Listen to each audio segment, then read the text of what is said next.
এখন আবার আসলাম যাওয়ার পথে। হ্যাঁ,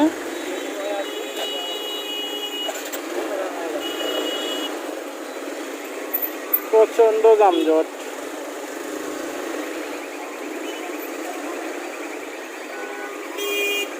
রাস্তার কাজ করার কারণে প্রচন্ড যানজট।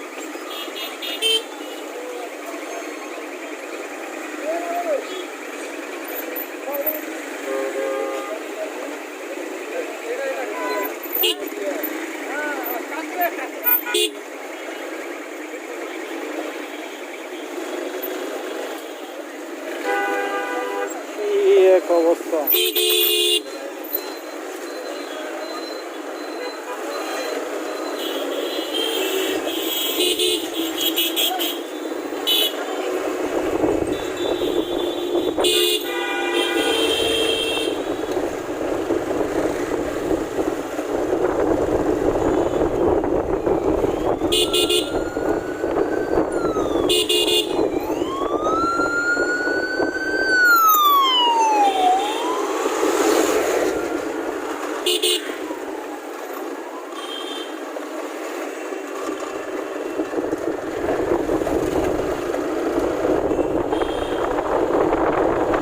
এখন একটু বধ্যভূমিতে গিয়ে বসবো।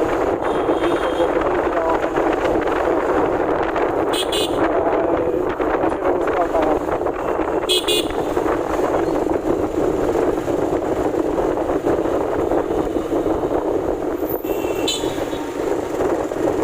আর সন্ধ্যা নিয়ে আসছে।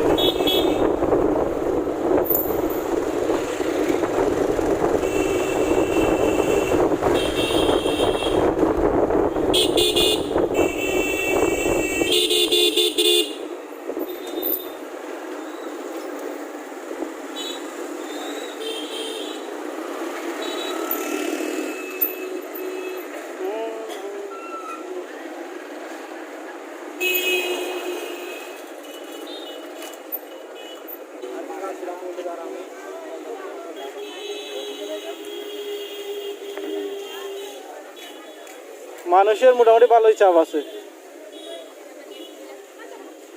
অনেকদিন পর আসলাম বধ্যভূমির ভিতরে।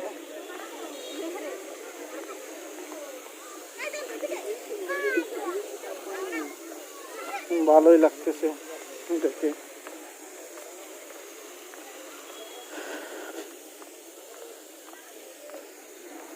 ঈদের ঘোরাঘুরি এখনো চলতেছে মোটামুটি। হ্যাঁ,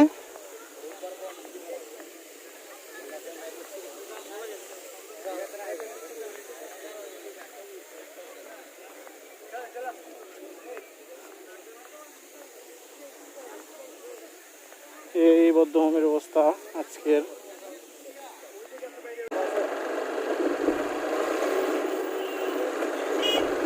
আকাশটা অনেক সুন্দর লাগতেছে বৃষ্টির মধ্যে।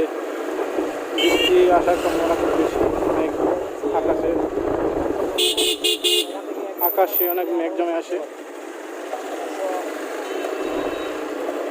অনেক মানুষ আছে।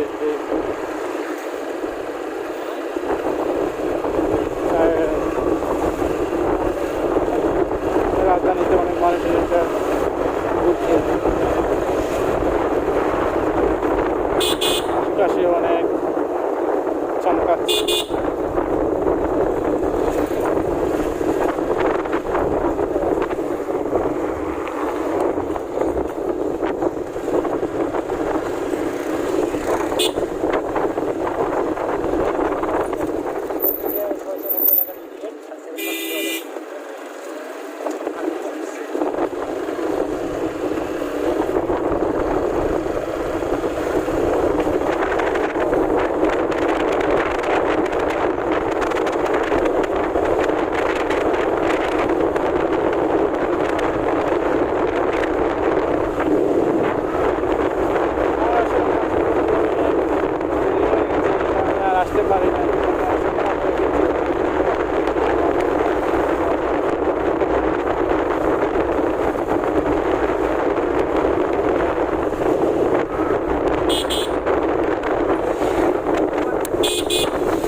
এসে গেছে।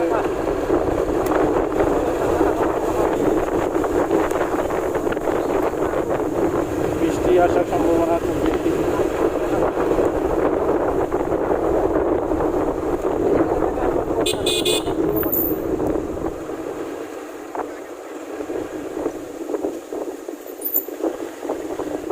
অনেক দিনে সেই জায়গায় কাটাইছি। বিটিআরআই রোড হয়ে নীলকণ্ঠতে যাচ্ছি। বিটিআরআই যে রোডটা আসলে চারিদিকে খুব সুন্দর চায়ের বাগান। এটা হচ্ছে বিটিআরআই এর গেট, বাংলাদেশ চা গবেষণা ইনস্টিটিউট যেটা।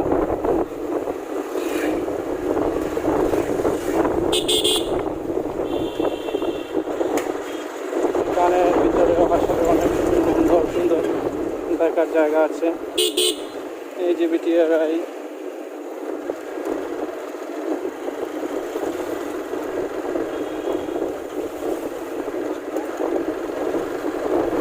ওইদিকে চলে যাবো, ওই যে এর দিকে।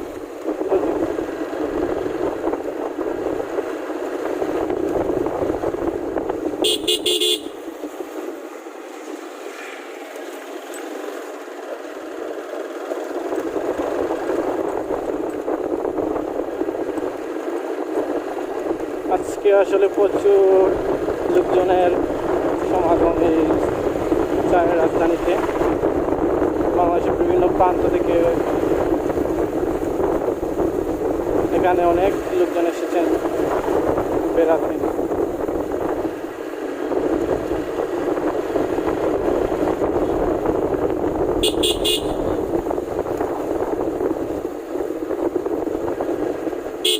আমরা এইদিকে একটা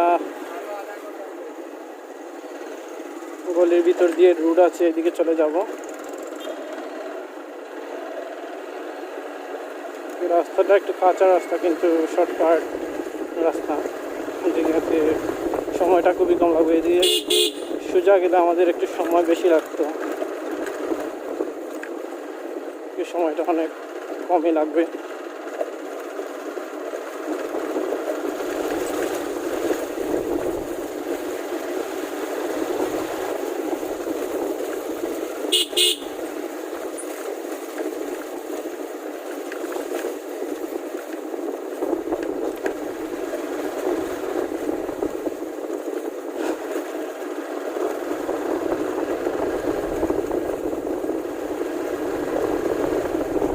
এদিকে নীলকণ্ঠ হচ্ছে শ্রীমঙ্গলের সবচেয়ে পুরাতন চায়ের একটা রেস্টুরেন্ট। এখানে সর্বপ্রথম 7 কালারের যে চা ওইটা তৈরি করা ওইখান থেকে শুরু হয়, তারপর ওইখান থেকে অনেক ব্রাঞ্চ হয়। তো এখানে সর্বপ্রথম 7 কালারের চা তৈরি করা শুরু হয়। এখানে মাননীয় প্রধানমন্ত্রীও এসেছিলেন এই জায়গায় এসে।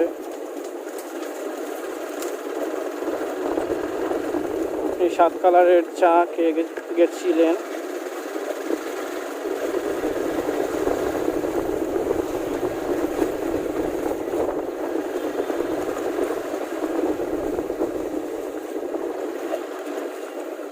আমরা এই যে গলির ভিতর দিয়ে চলে এসেছি প্রায় নীলকণ্ঠে।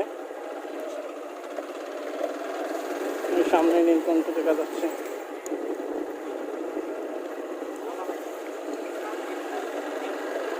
আজকে ফ্রাইডের কারণে প্রচুর মানুষের সমাগম দেখা যাচ্ছে।